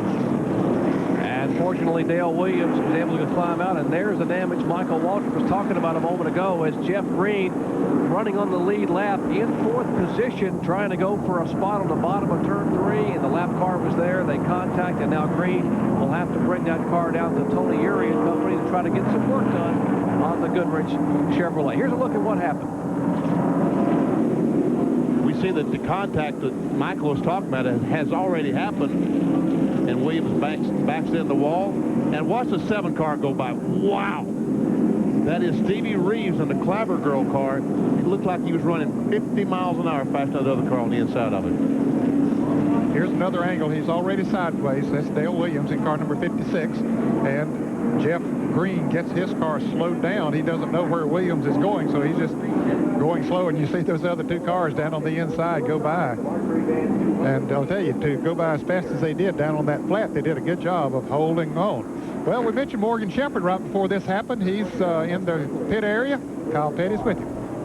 Right before the caution came out, you barreled off into turn 1, and I stood up on pit wall because the thing blew up. A huge chunk of metal came up, and you were on the flat running pretty fast. What happened? Well, I think it happened somewhere along about the flagman stand. I felt something hit my right front wheel, and the car jumped up in the air. And we come in here to look, and the front of the crankshaft just broke off. It sent the harmonical balancer out. Just a bad day for the Cheerwine Thunderbird. To start with, we had a left rear tire to equalize. Come in, the left rear was 44 pounds. And we didn't know what was going on there, and so we changed tires and started running a little bit. And then the mirror fell off in the car. Had to come in and tape it up. Just wasn't a good day for the Cheerwine Thunderbird. That's bad for the rest of us because you probably got all your bad luck out of the way today waiting for the mark, guys. Thank you. That's Morgan Shepherd talking to Kyle Petty, and there is the car number 3. That's Jeff Green. He is behind the wall. The NASCAR folks felt they needed to come back there to get some work done. Let's go to John Kernan. Well, the crew is working on Jeff Green's Goodwrench Chevrolet. The track bar is broken and also some body damage, and Jeff is just taking the window net down. And Jeff, a tough break for you out there. It looks like you were running really good. Yeah, this is the best car I've ever had here, and a lot of racetracks, I tell you. We were just trying to ride around there, and just got kind of slow on that restart, and that lap car got in between me, but I was all the way up under him. I don't know how much more room, he needed to give me, but I don't know. This Goodwrench Chevrolet, I tell you, it's awesome. One of these days, we're going to have a little luck. We're going to win one of these things. And I thought we had one today, but we'll just have to wait till next week. I tell you what, the way they ran, he ran in Michael Waltrip's car last year at Bristol. You got to look at this team for next week as being one of the favorites, but for right now, they're behind pit wall. Well, we showed you the accident, the tail end of the accident. Take a look now from the Family Channel blend. There we see Williams spinning up, and watch the 7 cars he goes by. That's Nemechek on the inside and Stevie Reeves in the middle, and both those guys able to get by. But watch all these cars going by Jeff Green. Man, there's a lot of cars out there missing that crash. And Morgan Shepherd said, look at this. Now, where did that wind up? That's off the racetrack. Outside. Outside the racetrack. That's where Cale Yarborough went over there back in 1965. Exactly. Almost the same spot identically. And if Morgan's looking for a missing part, it's outside of turn 1 off of Morgan Shepherd's Cheerwine Ford Thunderbird. And there's a souvenir hunter right there. An exciting race fan, as 76 of 147 are complete. Back in a moment. Today's Speed World coverage of the Mark III Vans 200 is being brought to you by Haviland Formula 3 Motor Oil. Add more life to your car. And by NASCAR 94-year review. To order, call 800-71-NASCAR. And here again, take a look at the piece that's behind or beneath someone's rental car outside of turn 1. That's what came off the front of Morgan Shepherd's Cheerwine Ford. That's the harmonic balancer and part of the front pulley assembly off the crank. And you wonder why that someone has to pick that up for a souvenir. Number one, it's extremely hot. Watch as the crankshaft, end of the crankshaft comes out of the car, hits the racetrack, and away it goes. And Kyle Petty, you found some more debris. Part of this is the harmonic balancer, or what's left of the harmonic balancer, that bolts to the front of the crank that keeps these things in balance and allows them to run at the high RPM. When this thing comes apart, then the crank goes wild inside that motor, and that's what happened. That's probably, you guys are seeing a huge piece go over the fence. This is a pretty daggum big piece when you're running 150 or 60 miles an hour. The only thing this thing's good for is another earring for me, guys. Yeah, right. John, down to you. Well, Morgan Shepherd said his harmonic balancer came off, of course. Well, part of it ended up in Rodney Combs' car underneath the hood. This is their second stop on pit road. The first time they had to open up the hood, and it was stuck in the right front, part of the harmonic balancer off of Morgan Shepherd's car. But now they get the hood down, and Rodney Combs in the Hulkster Pontiac is ready to get back out there on the track. Wow. Or Morgan blows when he blows it, huh? Yeah. My goodness. Was that the end of the crankshaft then that would have been down there? The front end of the crankshaft. Crowd on their feet, getting set for a restart. Great day and tremendous crowd on hand here at Darlington Raceway for Busch Series racing action. And Steve Grissom at lap number 80 will lead him down and complete the caution flag. There's Ricky Craven up there in car number 2, trying to get a lap back, but he starts on the outside. He would competition, those cars that are one lap or more down start on the outside on restarts, and most of the time the groove is on the inside. So it's tough to jump out there and get back into this. There's Terry Labonte in the car number 14. He is in 4th spot, but behind him a great run by Ed Barrier. His first Busch Series start this year. He is in 5th position. And he just got that ride win this morning or last night or sometime. A couple of days ago, Joe Beckett tried to opting to get out of that car for a few events. Meanwhile, Mark put some pressure on Steve Grissom. Our AutoZone race recap, Steve Grissom, the leader, led 31 of 78 laps. There have been 4 lead changes, 4 caution flags for 20 laps, and the average speed 116 and change. Oh, and look at that. Chad Little gets by Mark Martin. Takes over that 2nd spot. What a move by Little. And both those cars have led. Grissom leading the most laps without a race. Robbie Reiser, Mayfield, Andy Belmont, Elton Sawyer, and Dale Williams, along with Morgan Shepherd, the latest to retire. And here's a look again at what happened just a moment ago between Chad Little and Mark Martin. They go into the 3rd corner, and we see Mark close up on the back of the 29 car. He had to back out of the gas, and Chad Little just came on then. Yep, just slipped right under, made a great move. Timing was perfect, and moved up in 2nd place. So now he's battling for the lead, but Mark Martin wants 2nd back, but there's no room there. We can see all the shuffling going on in the back as cars trying to get position. And it looks like we're seeing some cars a little bit higher now, so they, especially turns 1 and 2, so they're beginning to get a little bit of another groove worked in. And there's a 3-car deal going in turn 3, and Larry Pearson's on the inside of the maybe. That's pretty good. It is pretty good. That's Rick Wilson in the 75 car, Jason Scheller, Dirk Stevens in the 64. That's in 14th, 15th, and 16th spot. Larry Pearson in the Stanley Pool Chevrolet, a 2-time series champion. Now another battle up toward the front. And we see Mike Wallace in the 90 car. That's Tim Beaver at Olson at 55, and Phil Parsons in 99. And That's 8th, 9th, and 10th. Lots of racing all around this racetrack. Lots of good battles going on for the top 12, 15 spots. Our leader continues to be Steve Grissom in the car number 29. Oh, and there's Hermie Sadler slow on the inside as Grissom caught him. I thought maybe Chad Little could use that to get by, but he could not do it. Here comes Mark Martin on the inside. He had a run on Chad Little, and he's going to make the pass. Oh, last time we saw these cars together was those last 2 laps at Daytona as the Clapper Girl car erupts in smoke. That Chevrolet Lumina showing a lot of smoke from beneath it, and they will head to the garage area. And caution is out. I think it was because of the blown engine of the 7th car. He blew going in turn 3 just a moment ago and might have put some fluid down, so NASCAR wants to check the racetrack. Now, will the leaders come in and get... Is Craven going to get a lap back again? He might do it. I don't think the others, if he can pass Steve Grissom. He hasn't passed Steve Grissom yet. They're racing back to the flag, and let's see, is he going to be able to do it? No. He did get by Chad Little and Mark Martin. Got to believe that Little and Martin both backed off to give Craven a shot at possibly getting his lap back, and that's sort of the rules. You see Carl Simmons there waving the caution flag for the 5th time today here at Darlington Raceway. And there's the car coming down pit road that produced the caution flag, the car number 7, the Ed Whitaker-owned Chevrolet of Stevie Reeves out of Speedway, Indiana. Clapper Girl sponsorship, apparently having an engine problem, and there's the leader. Car number 29, Chevrolet Monte Carlo, former series champion, Steve Grissom. And Ned, I think that Grissom getting the experience today, leading this race, is going to do wonders for him tomorrow in the Winston Cup race. Well, I would think so. It's got to be helpful to him. No doubt about it. Let's see. I don't think they're coming in. I thought they might make a pit stop, but they aren't. Now, here's what happened to the car number 75 at the tail end of this incident a moment ago. It's Rick Wilson in the car number 75. Got up close to the wall. But he didn't hit it. We don't think, anyway. That car darting abruptly toward the outside retaining wall, but he was able to gather it back in and keep it out of the concrete. We're under caution once again here at Darlington. Back in a moment.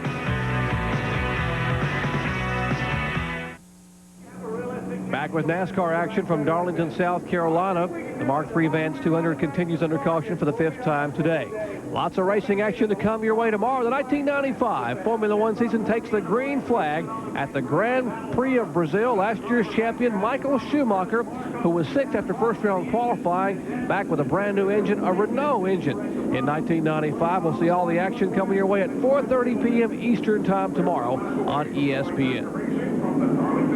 And Ned, you know, you were shocked that some of the cars did not make pit stops. We did have some cars make pit stops. There's Larry Pearson made a pit stop. The 74 car, Benson's in there. Bill Parsons made a pit stop. Yep, and I believe that's a good strategy. I don't know if these others are going to have to stop at one time or another. There's Bill Parsons coming out, so I personally believe it's good strategy. I don't know. Michael Walter, what do you think? Is it good strategy? Well, Benny, I've lost this race 2 times by caution flags coming out late.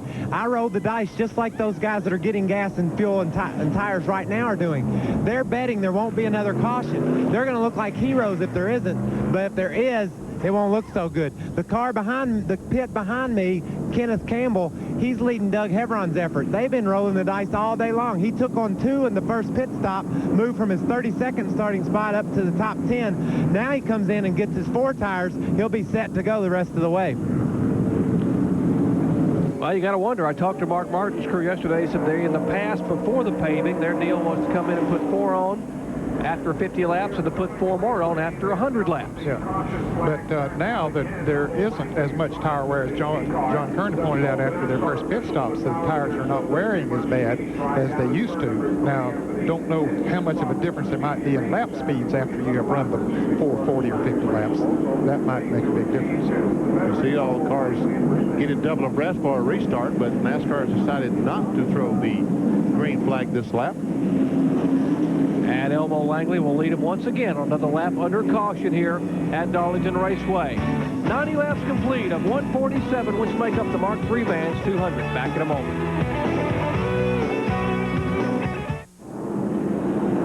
Back Back at Darlington, lots of action tomorrow starting at 12:30 p.m. Eastern Time. Remember, 12:30 p.m. Eastern Time with NASCAR Today, hosted by Dave Despain. We'll all be here along with Bob Jenkins and Dave Despain, simulcasting ESPN and ESPN2, then the Trans-South Financial 400 on ESPN and on ESPN2. We're going to have 7 in-car cameras, 4 drivers you can talk to on the radio, or we can talk to on the radio.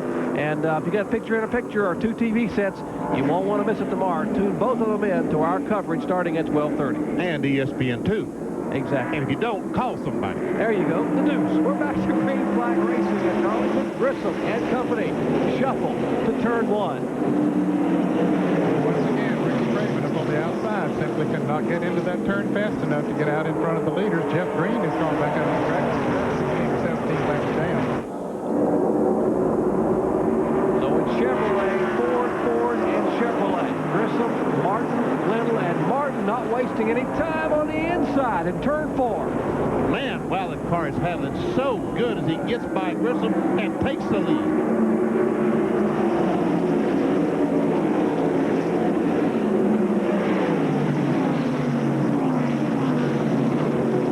We see Chad Little run all the back of Steve Grissom's car. There's Terry Labonte, the 5th car in line. He is in 4th position. And in 5th position, car number 97, Ed Barrier. Great job here today. There he is, right on Terry Labonte's bumper. That's a look at the lap car number 2. Craven, and then Labonte looking at the inside, the MW Windows Chevrolet. And Barrier making his first start in Busch competition in 1995.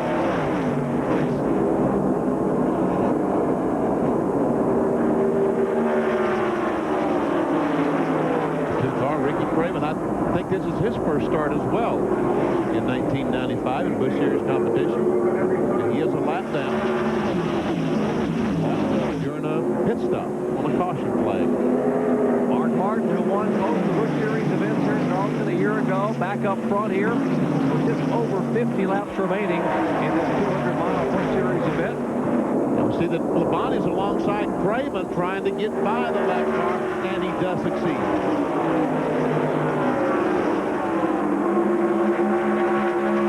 Barrier's going to try to move on the inside of Craven. They couldn't quite make it off turn 4. And Chad Little is taking over that 2nd spot from the 29 car, Steve Grissom.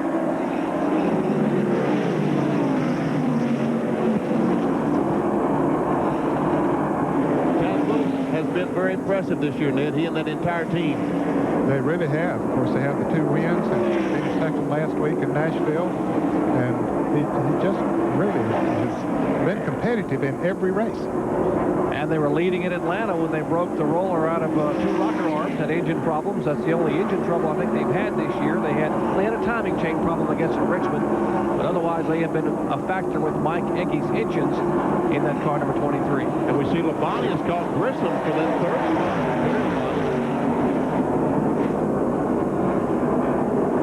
That's Jeff Green's Goodrich Chevrolet. They go by. Green's car damaged early on. There's the field summary. Your favorite driver, Martin, Little, Grissom, Labonte, and Barrier in the top 5.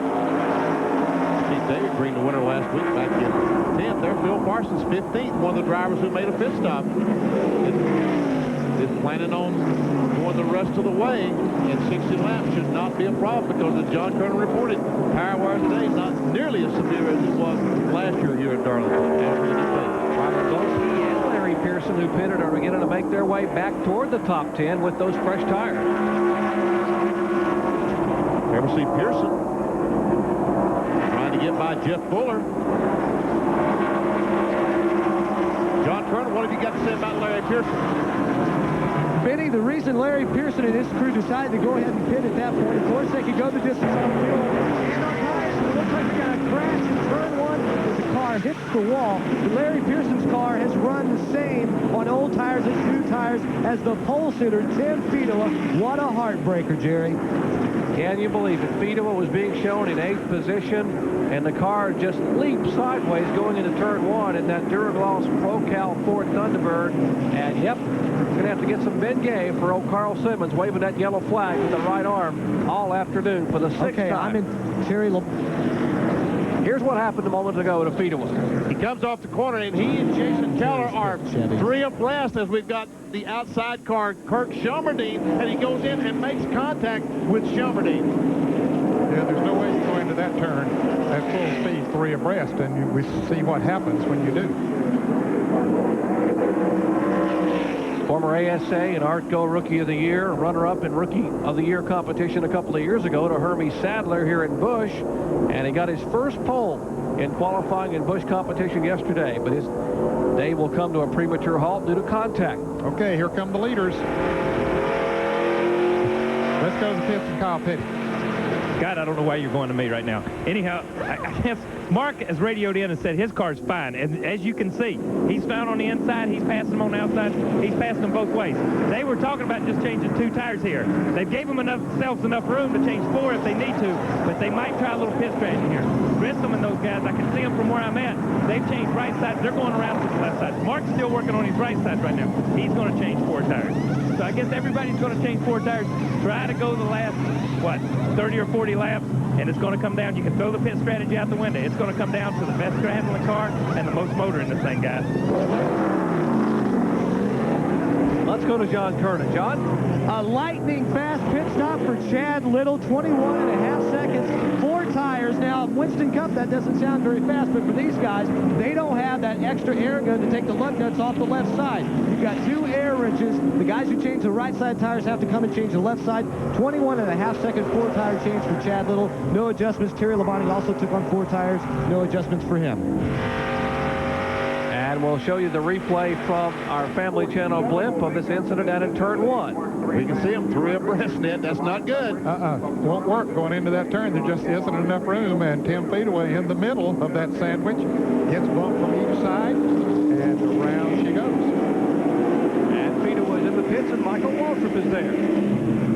They've attacked the left side of this car, putting on brand new tires on the left side. Some of the crew surveying the damage under the hood, looking the car over. It's going to definitely take them out of the lead lap. It's just bent in too many places. One thing about this caution coming so soon after the caution before, the guys that stopped under that earlier caution and got 4 tires, they now have excellent track position with tires that aren't in any worse shape, really, than the guys that pitted just now. So you see guys like Phil Parsons, Larry Pearson, and those cars up front.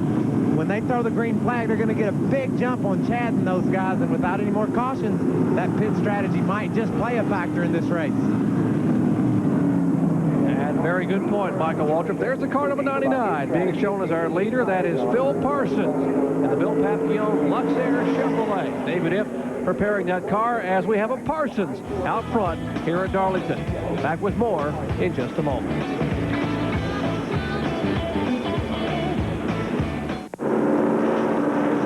Pace car pulls away. We're set for more green flag racing action. Just completing the 6th caution flag of the day. It was spin up in turn 1 by our pole sitter, Tim Fedewa. And we see Phil Parsons, Larry Pearson, also the Johnny Benson car. The cars that made the pit stops a moment ago are now leading, and they don't have to stop anymore. So track position, everything at this racetrack. Johnny Benson, Jim Bound, what a great run he had in Atlanta. Those 2 cars hoping to be able to hang on and maybe get a top 5 finish or even a victory here in Darlington. Still 21 cars on the lead lap.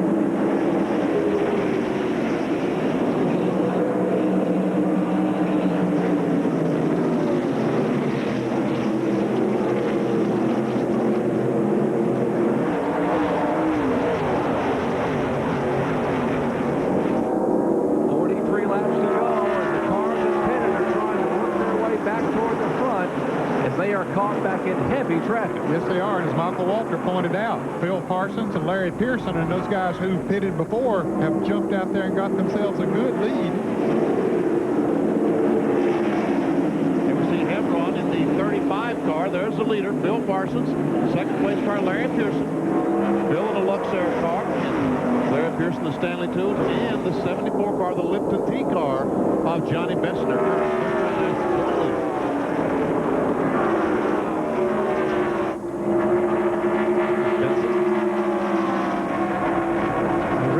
Running right behind them as they come off of turn 4 by that speed camera, and I'm sure he hadn't seen these guys all day. He's been up there trying to get a lap back from Mark Martin and Chad Little and Steve Grissom.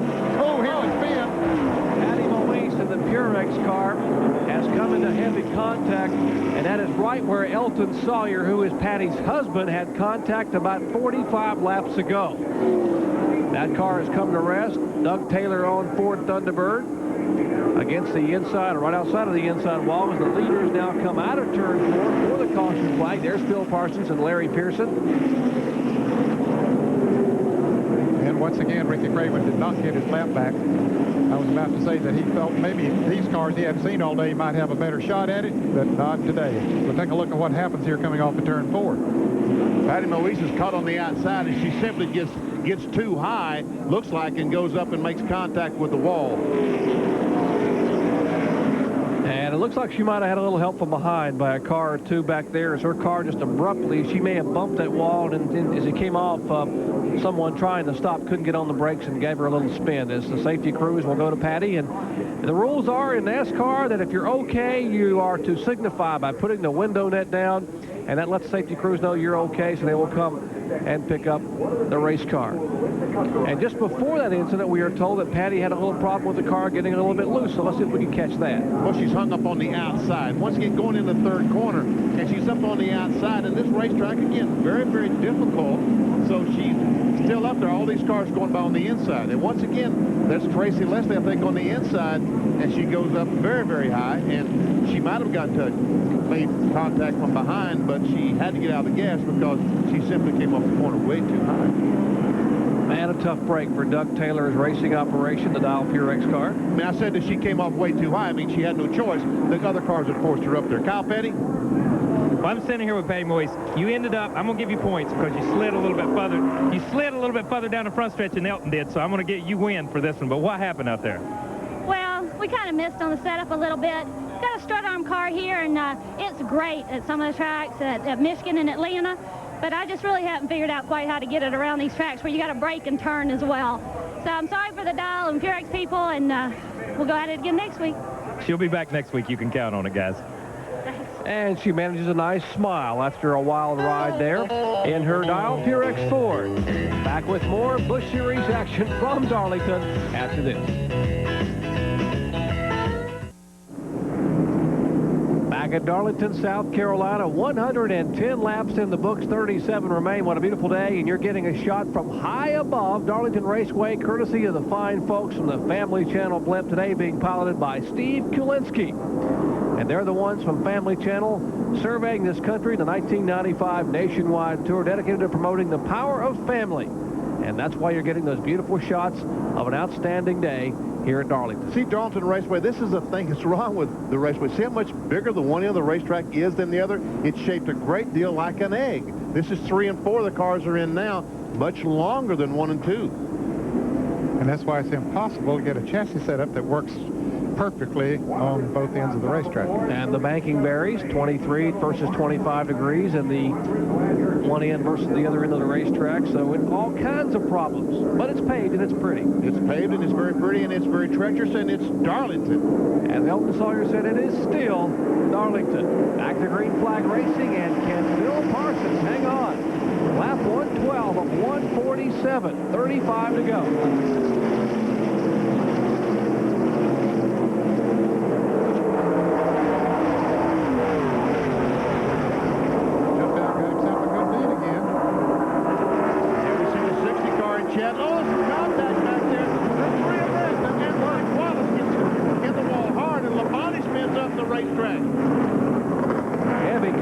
By Mike Wallace, Terry Labonte trying to avoid it, comes down across the groove and slides up the track and slams the outside wall. Kurt Chomerdine in the Big Johnson Chevy trying to get going again after some heavy contact with the right front. Boy, Don Beverly on car takes a lick, and there is Mike Wallace in the Duran Paints efforts. Now, Kirk was one of those drivers that was in that 3 abreast deal going down into turn 1 a moment ago. We talked about Tim Fedowa, and Jason Keller was on the inside. I'm not sure we even talked about those 2 cars that was on the outside, because Fedowa was the one that spun in that other deal. There's Terry Labonte's NW Windows car. Let's look again and see if we can see what happened. Right side of your screen. Well, there's Sherman up on the outside again, and the two of them come on the inside of him. Somebody tries to slow down, hits Mike Wallace, and then other cars coming in there. Some of them no place to go. They see a lot of smoke, don't have a lot of racetrack, or at least not a lot of banked racetrack to come in there, but many of them get by and not do anything. A little different angle looking at it from turn 3, back up the backstretch. And once again, you'll see the cars start making contact. There's Labonte right to the right side of the screen. We see him making contact with the 97 car of Ed Barrier. Then Labonte and Barrier got together. Barrier and then the 25 car of Shermerdine got together, and Shermerdine was able to get in the 90 car. That's who hit the 90 car, I think, to spin him. He had a different angle from across the racetrack. Okay, there we see. Yeah, I don't know. Either the 14 or 97 might have hit the 90 car and spun him up in front of Shelmerdine. Well, let's try to decide from above here from the Family Channel blimp. Look at it once again. Okay, here we go. And then we see, yes, 97. It is the 97 car. You're right, Ned, to make contact with Mike Wallace. And poor Kirk Shelmerdine happened to be in the wrong place at the right time, and so did Terry Labonte. And those two cars are heavily damaged. Look at the Labonte car still spinning. Hit this wall hard, right there. Oh, my goodness. And Terry out of the car, fortunately, looks to be okay. Probably not exactly the most pleasant individual right now, considering what happened. That's his car. That's his money that has got to fix this car, you see. So that's why he's a little upset, because he's got to spend all this money. And look at the mark he put on the wall up there, and once again, concrete wins. Well, he said, now, let's see, a fender's $1,000, a hub and a spindle, that's another $400 or $500. The door skin, man, oh man, this is $3,000 or $4,000 I've spent here. Let alone what I lost by probably getting a top 4 or 5 finish today. And the guy said, are you okay? And he said, no, I'm not okay. I just spent about $4,000 or $5,000. Okay, but fortunately he is okay physically, even though he may not be exactly as cool as he'd like to be under the collar. Caution for the 8th time today. Yes, I said 8th here at Darlington. Back in just a moment.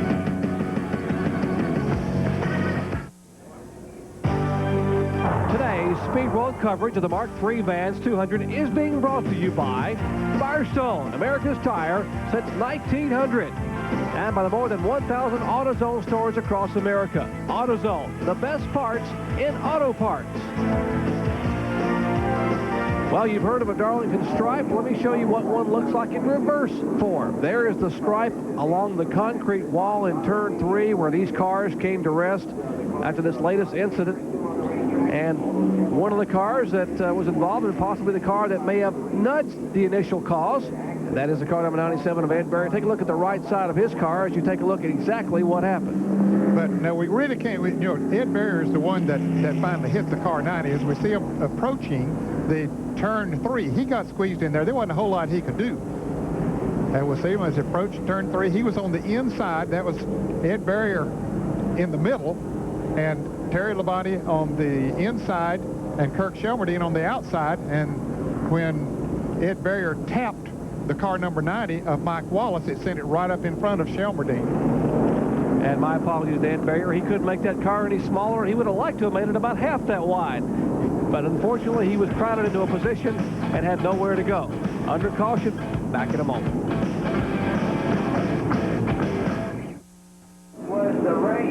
Back at Darlington Raceway, 31 laps remain here. As they show, it'll be 30 this time by as they come out of turn 4. And they're waiting. They're still waving the caution flag. 1 to go will be under green next time by. Phil Parsons leads the race, and the man who has put this car together very effectively this year is standing by with John Curtis. David, if you guys kind of rolled the dice there with that pit strategy, but Phil is out front. Can he hold back everybody else and win this thing? Well, you know, the Fords are fast. The 60 car and the 23 car is pretty fast. If they get through the traffic and catch us, I don't think we can hold them off, but you know, you never know. You gotta, if you can catch them, you gotta pass them. That's exactly what he told me just a few minutes ago. If you catch them, you still got to get around them. Now, the Parsons wouldn't be hard to pass, would he, Benny? Oh, no. No, sir. Yeah, that guy used to work for you. David Sure did. David Ift. I wouldn't use my favorite expression, but I better not. He might take offense to that. He's a fun guy. He is. Good. He's a great mechanic, and he told me, Benny taught him everything he knows about how to attack a buffet. David F. out of Lake Wiley, South Carolina, preparing the car that leads here at Darlington with less than 30 to go. It's the Luxair car owned by Bill Papke and Phil Parsons on the inside, trying to get his third career Busch Series victory. Got one a year ago. Had a good run at Charlotte Motor Speedway last spring. Now, that was in Phil's own car that he won at Charlotte with, and this year driving the Luxair car. This is the Monte Carlo, the new Monte Carlo. He had this car in Atlanta. They said they just haven't figured out exactly how to adjust this car yet. He's leading the race right now, but he said he can make this car even better than it is now. Well, it's Parsons, Pearson, and Benson as they struggle to turn one somewhat with some lap traffic, that being the Ricky Craven car on the outside. Craven still trying to get a lap back. He is still being shown as the first car one lap down in 20th spot.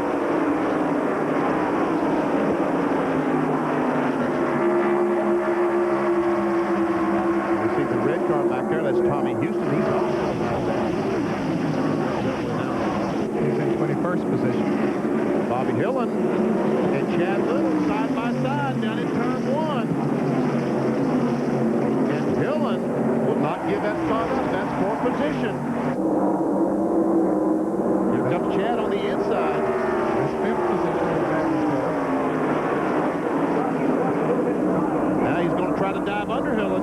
He's made that move several times today. Can he make it on Hillen? Nope, not this time. And Hillen is right behind the fourth place car, the Lux-sponsored Chevrolet of Jim Bound. After having a great run in Atlanta, Bound once again being shown in the top 5. So Bound is fourth, Hillen is fifth. There is Chad Little in sixth spot. And Little's alongside Hillen now. I think he has him down the back straight. I don't know. Look at Hillen. Oh, Chad Little down the back straightaway. Well, he's got some motor in that thing, too. Oh, and he slips up a little bit going into the turn. Let's see. He gets the nose up there, but is he going to be able to pull it off? Wow. Not good going into turn one. That was a great move by Little. And look coming here, Mark Martin right behind him in the car number 60. There comes the Winn-Dixie Ford, and Chad Little probably realizes that Mark is there tonight. It's got to get by Hill, and now he makes the pass out of turn 2. You understand that the oil pump belt has come off of David Little's car, the Slim Jim Chevrolet, David Green's car, I should say, the Slim Jim Chevrolet. There we can see 40 laps today have been run under the caution flag here at Darlington. And it's still, new pavement at all, man, it's still too tough to take. Oh, yeah. Yeah, you can't take that away from it. This racetrack in Busch competition, 48, back in 1984. We're getting close. There's Chad Little by Jim Bound, takes another spot away. That moves him up to fourth. And here comes Mark Martin under Jim Bound. And he takes that spot away, puts Mark in fifth. And look at Nemechek. Gets a great run. He's alongside of Bobby Hillen. I thought he was going to make a 3 abreast there again. We're fixing to have another wreck. But they didn't, and we didn't.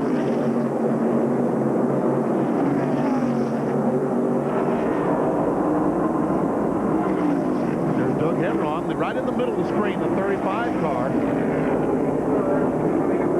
Alongside the 59. Ooh, 59 car of Dennis Setzer, and Setzer runs in behind the 64 of Dirk Stevens and lets all those cars get by. Now, Stevens is running in 21st position, and Setzer is running in 22nd position. They're a lap down. Meanwhile, back up front, Bill Parsons sees that Larry Pearson is closing the interval. He's getting a little bit closer. It was a great gamble that David F. Phil and all those guys made, also Larry Pearson and Ryan Pemberton. But there comes Pearson on the inside trying to take the top spot away. Can't do it. Chad Little is 2 2/10 seconds behind Phil Parsons at Gaynor. Little is running in 4th place. How about this for famous names from the past? Parsons and Pearson, 1-2 here in Saturday afternoon Busch competition. Live coverage on ESPN, and you heard David F. say, catching him one thing, passing him to something else. 21 laps remain, and Phil Parsons trying to hold on and get his first win in 1995. Keeping the car right on the bottom of the racetrack. Pearson comes off the corner awfully well. Got to believe Phil is hungry. Excuse me, definitely Phil is hungry, but Larry Pearson has not been in victory lane for a long, long time. 1980.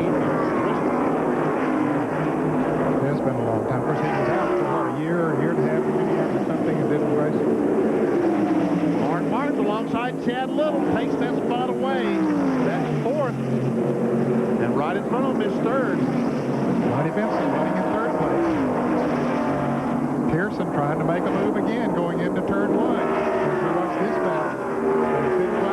Ooh, he's awfully close to Phil Parsons going into the turn. Boy, Pearson had a move on the inside and backed out and tried to go high, and Phil Parsons is right in the middle of the racetrack. That's right where he needs to be, and Pearson still holds the second spot. I think Phil realizes that Larry Pearson is a little bit faster than he is up in 3 and 4, and he's trying to take that bottom lane away from him and force him to go to the outside. Let's see if Pearson can make a run once again on the inside. Well, he started to make a move, and no, he falls back, stays in line, and now maybe a half a car length to the inside. Pearson looks. And look at Tommy Houston coming up there. Tommy's a lap down. And here comes Pearson. Is he have enough on the inside this time? Yes. And Larry Pearson has taken the lead in the Stanley Tool Chevrolet.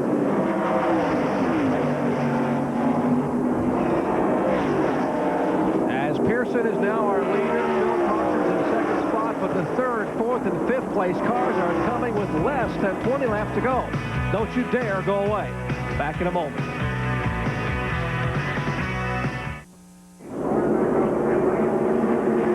Back in Darlington, South Carolina, Larry Pearson driving the McMartin-owned Stanley Tool Chevrolet, showing the way here. But take a look who is coming. You're riding with Mark Martin in the Winn-Dixie Ford. To make a move inside of Johnny Benson. Wow, that was so close. Mark got alongside, but Benson came down the hill. Mark wisely just eased out of the throttle.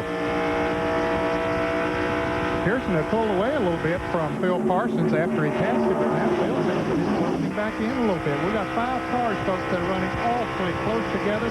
Any one of these 5 can win this race. What happened was Pearson caught Hermie Sadler, a slower car coming off turn 4, had to back off the throttle and let all these other cars catch up. And here comes Mark trying to look on the inside again, and there's Chad Little.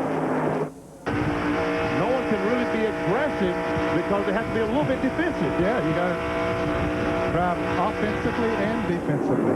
Now there's Pearson, and here's a move for a second spot as Johnny Benson moves to the inside of Phil Parsons, and now we'll see if Mark Martin can make his car stick. He will take the spot away. So from second to fifth, about a quarter of a mile, Phil Parsons loses 3 spots. But very wisely, let those guys go, and he is in fifth place. Phil's looking pretty good in the NASCAR Busch Grandmaster Point Series this year, so he needs a good finish. Yeah, that was smart move. He realized his car not as fast as everyone else. 15 laps older. In fact, he's sitting back on lap 87, so he certainly is dealing with a little bit different deal. But so is Larry this time. And Johnny Benson, they all stopped at the same time. Phil had to run very hard there. Could have abused his tires a little bit more maybe than the other. And how about the rookie battle in Busch Series competition? That's a pass for 6 spots. Steve Grissom going by Joe Nemechek. Here's the order of the point standings, how they're running. Fuller, Curtis Markham, L.W. Miller, John Tanner, Tim Bender, and Dale Williams. I think that just backs up what we said at the top of the show. It takes experience to get around this racetrack. A lot of experience. And Steve Grissom, he's been here several times. All these fellas have been to this racetrack several times. Larry Pearson continues to lead. Let's check in with John Turner. Jerry, you talked earlier about no one hungrier for a victory than Larry Pearson, not just overall, but at this track in particular. 13 races here. Larry has finished 91% of the possible laps that he could have run. He's compiled 2 top 5s, 8 top 10s, including a second-place finish behind Mark Martin in this race last year.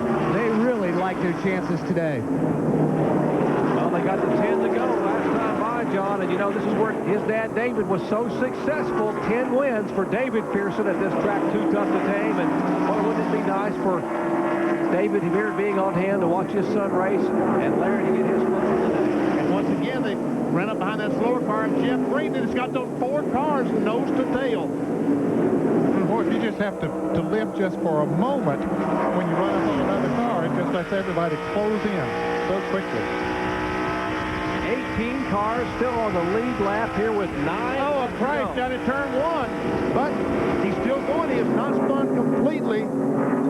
47 car, Jeff Fuller hit the wall, but he kept going, and there's no caution. 8 to go as Pearson and the Stanley Blue colors trying to hang on to get his first victory since 1988. That one in Bristol, Tennessee.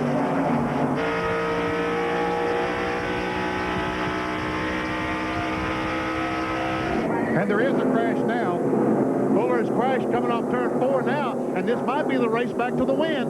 Here they come out of turn 4. Caution flag waving. Can Pearson hold them off as the caution will wave for the 9th time today, and Fuller gets his car refired.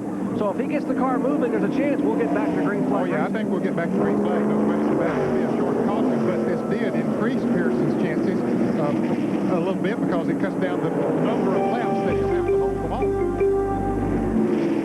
There's Jeff Fuller, the Sunoco 260 Chevrolet Monte Carlo, 1992 modified NASCAR champion, 3-time most popular driver up there in the open wheel ranks.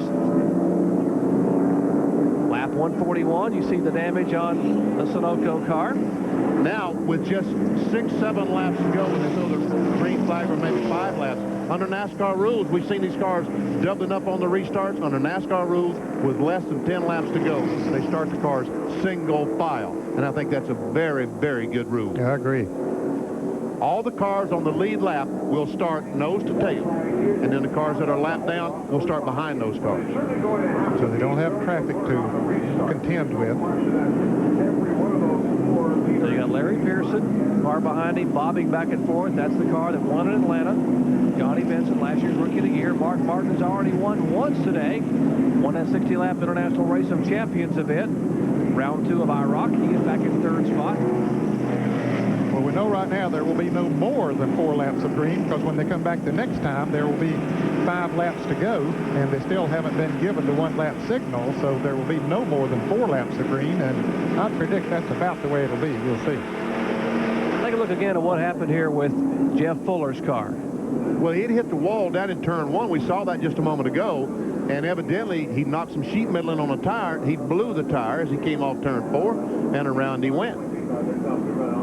I'm assuming he blew. Uh-oh, is he going back in the wall? Yep, hit it pretty good. I'm assuming a tire went. Maybe a tire was going down. He did not blow a tire, but maybe a tire was going down. Now, we all know Larry Pearson has been here a number of times, but if you're his dad, if you're David Pearson, and you could talk to him on the radio, what would you tell him out there? Or would you say anything?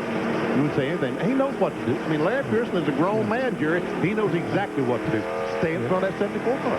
And keep the groove. You got to keep your groove that works best for his race car. David would probably say win. And he did it 10 times here at Darlington. And, of course, Dale Earnhardt will be trying to tie that record in Winston Cup competition here tomorrow, which you'll be able to see on ESPN. Take a look at 1 to go. And they get 1 to go. Top 15, Pearson, Benson, Martin, Little, Parsons, and Grissom in the top 6. Nemechek, Hillen, Barrier, Keller, LePage, Kevin LePage, good run for him, Tracy Leslie, Doug Hevron, Rick Wilson, and Jim Bound. Also, Mike McLaughlin and Rodney Cohn, both those cars still in the lead lap. 17 cars on the lead lap. Tommy Houston, who was running awfully well a moment ago, he is the first car a lap down, along with Dennis Setzer, and the car that just caused the incident a moment ago, or a car that cut a tire, we should say. That is Jeff Fuller. You look back through 30th spot and now back through 42nd, the cars that have retired, including Terry Labonte and Mike Wallace. A horrendous incident in turn 3. For those of you just turning in, our rodeo will be following us.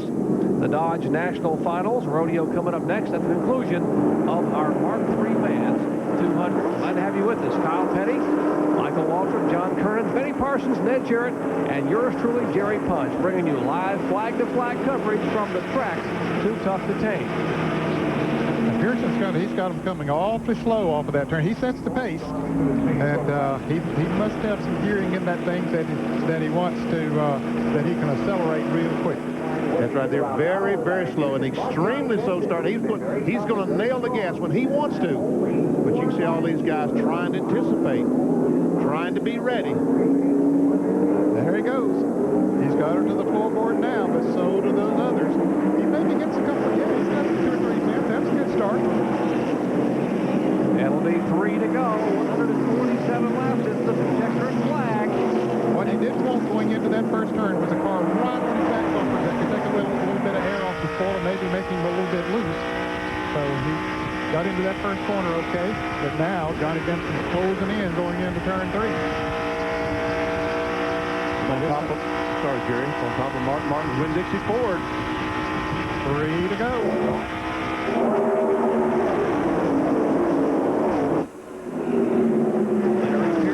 Johnny Benson, Mark Martin, Chad Little, the top 4. Bill Parsons in 5th spot. Hey, Pearson's getting through those corners good. He got through 1 and 2 extremely good. Here comes Mark Martin up on the inside, and Benson trying to take over second. Can he do it? No, he had to back off, but that was a big advantage for Larry Pearson. He just drove away from him when they both had to back off. It'll be 2 to go this time by it. 2 to go, and you said right at Pearson. Now, what's the differential between him and the second-place car? About 7 car lengths. Best thing that could happen to Larry Pearson, he looks up and do that one more time, guys, and this thing will be over. Might be anyway. And a proud father, David Pearson, looking on somewhere here in his 1.366-mile facility. David's got to be smiling, saying, yeah, that's my boy out there.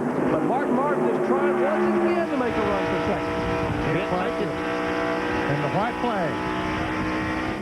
One more lap, just one more.